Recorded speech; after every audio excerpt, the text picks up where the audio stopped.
Tom, let's start off with what you may have just heard on the news, this idea. First of all, we've been talking tax cuts for the first 2 days, and then today Yep. seniors suddenly came into play. Surprising or not at this stage of the campaign? Sorry, which came into play? I missed a bit Seniors. there. Well, seniors and tax cuts as well, or at least increasing the amount that we put in their pockets came into the news.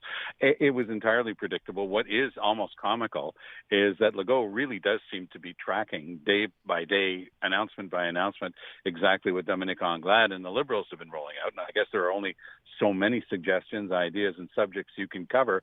But Dominic Anglade did something very funny on her Facebook page a few minutes ago.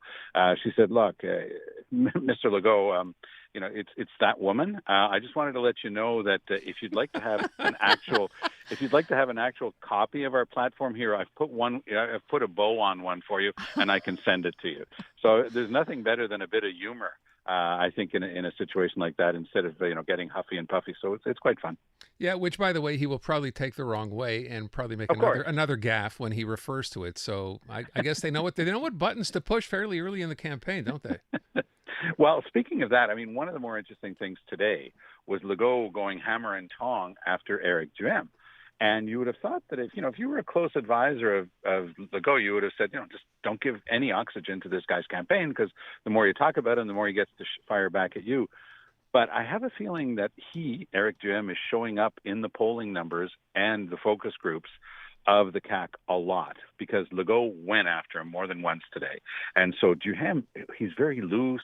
He's not tied down by a rigid party structure. He's never been in power, and he's just having so much fun firing back at Legault. So he's going to be a real adversary. I've talked to two people today in the Quebec City area that said, look, all of the local radio stations up there who tend to be real hotheads, they're all backing Duhem. They're backing him all the way against Legault.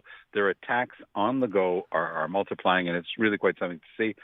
Former mayor of Quebec City, Régis Lebaume, saying that things are really not doing that great inside the CAQ, raising some really interesting red flags on that. So this thing is just starting, and we've got almost 5 weeks of it left. So stay tuned. Yahoo! But will anything really come of it? I mean, that's what I wonder. Okay, so Eric Duhem has momentum now, but will they make up the opposition? They're not going to win.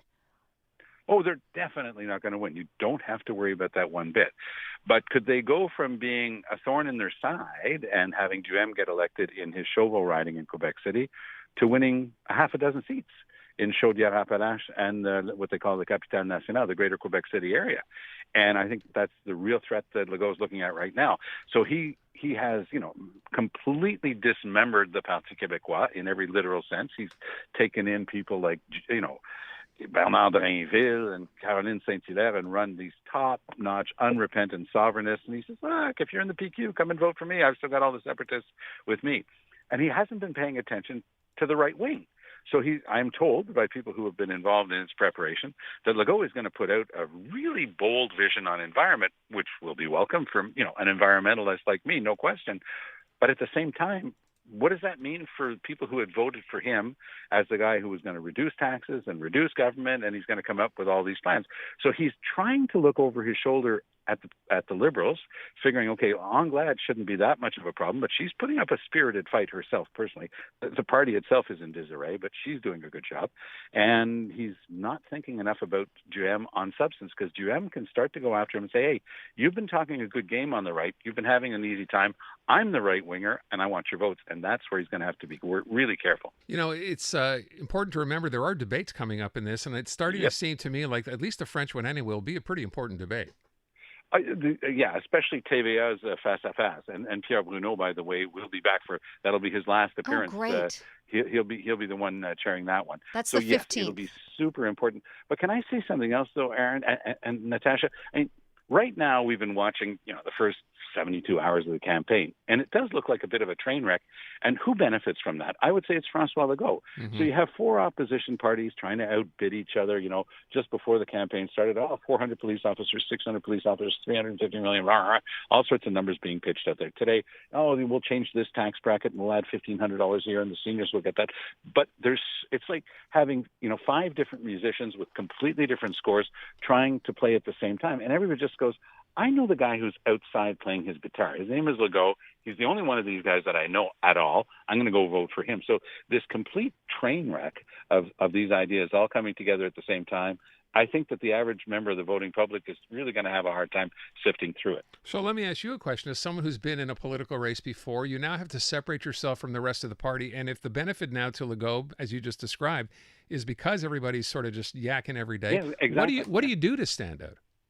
Well, this is where it's been fun to watch Éric Duhem, because he stood there today and said something that objectively is totally irresponsible. He said, I hear that, even the Parti Québécois got 6 police officers guarding Paul Saint-Pierre Plamondon. I don't need police officers guarding me. I've got the public on my side. Now, Wow.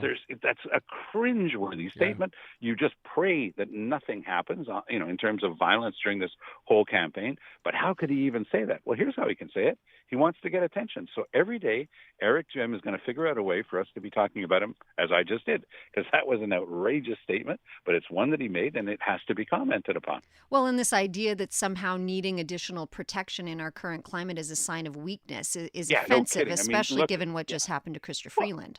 Oh, exactly, Natasha. And that's just, again, during the last campaign, people were, this has been pretty raucous stuff. And that was prior to the invasion of downtown Ottawa by the so-called Freedom Truckers convoy. And there have been people like Pierre Poilievre who've been stoking that fire because that's his political base. And he, too, is going to have a reckoning on this stuff. It's not going to be free for Poilievre to continue saying, oh, yeah, I'm with these guys, and there's not going to be any consequences, because that's the type of person who was going after Chrystia Freeland over the weekend. So what do you think of this RCMP investigating that incident?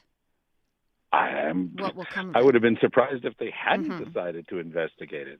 I mean, it doesn't have to be a punch thrown for it to be an offense.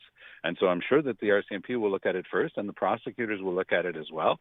The argument that I've been hearing some people make is, oh, don't pay any attention to them. Really? So what? You wait for something really bad to happen? So, for a punch to be thrown or something worse than that to happen, and then you go after them? No, you let them know that we live in a free and democratic society, and this is not on, and we have laws, and you're going to respect them. Otherwise, you're going to be prosecuted. Why didn't she have proper protection? It seemed strange to me. They have none. Ottawa has no protection for their ministers. They get on the plane.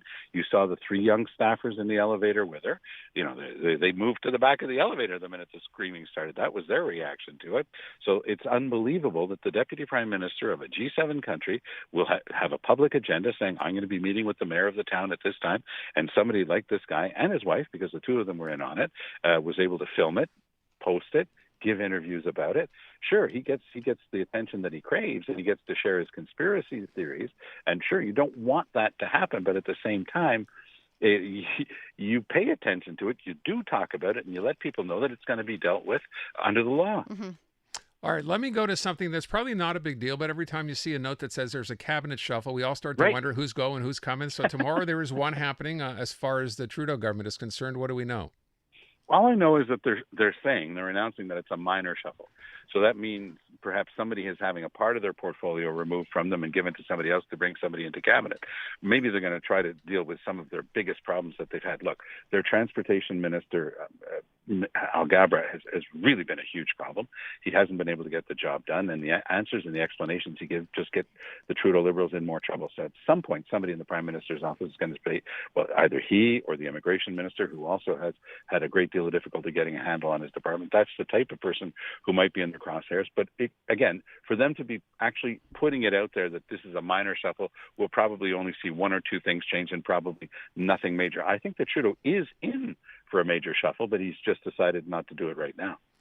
Okay. So our guest, because Natasha and I both reacted the same way when we read this and said, oh, yeah, Omar Alghabra, he's gone. But he's not, apparently. Well, they could be bringing in somebody else to handle some part of it, somebody who can actually speak into a microphone and handle this stuff, because one part of the job description is you have to be able to explain things to the public. Yeah. You don't have to be an expert in transportation to become transportation minister, but you have to be able to stand there and give an explanation that people will follow. He started off by saying that the problems in Canada's airport was because people had forgotten how to take their laptops out of their bags. So that's called blaming the victim. That was not a really good plan on the part of Minister Alghabra.